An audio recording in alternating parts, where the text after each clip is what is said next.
Namaskara, welcome to Ramayana, the Universal Compass.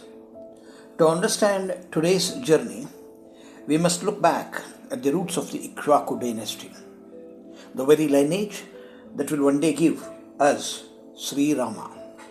Generations before Rama, there reigned a king named Trishanku. He was a man of virtue, yet he was possessed by a singular dangerous obsession. He wished to ascend to heaven not as a soul, but in his living, breathing physical body. When his guru Vasishtha refused this adharmic request, Trishanku committed the ultimate sin. He bypassed his guru and appealed to Vasishtha's 100 sons. Enraged by his defiance, they unleashed a curse that stripped him of his royalty and his humanity alike. Trishanku woke to a nightmare. His skin turned the color of soot. His royal robes became ash-stained rags. Cast out by his kingdom and his gods, the Chandala king sought the only man in Bharatavarsha who understood the sting of humiliation, Kaushika. Between Kaushika's defeat by Vasishtha and this moment, 1,000 years of silent, scorching penance had passed in the Himalayas. Kaushika was no longer just a king.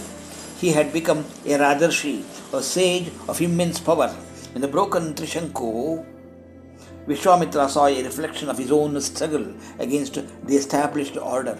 He made a vow that shook the three worlds.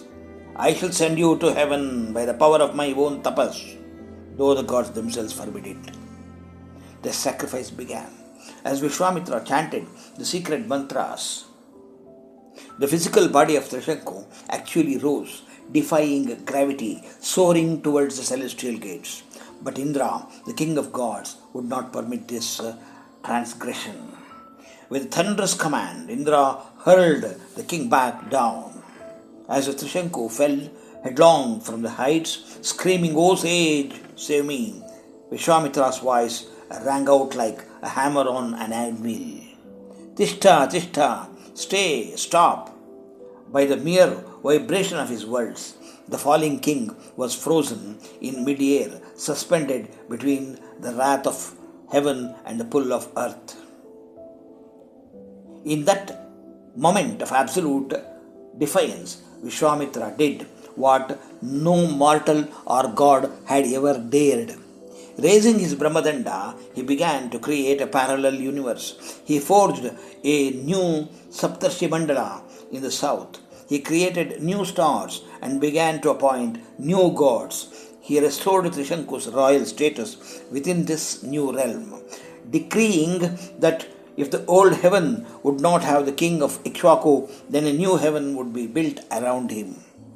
As the episode ends, we see Trishanku suspended, a king in his own sky, yet eternally inverted, a monument to Vishwamitra's staggering power and his lingering ego. The Rajarshi has conquered the stars, but the final transformation of Brahmarshi is still a mountain away. How will the gods respond to this new heaven? Join us in the next episode of Universal Compass. Thank you. Sri Krishna Arpanamastu.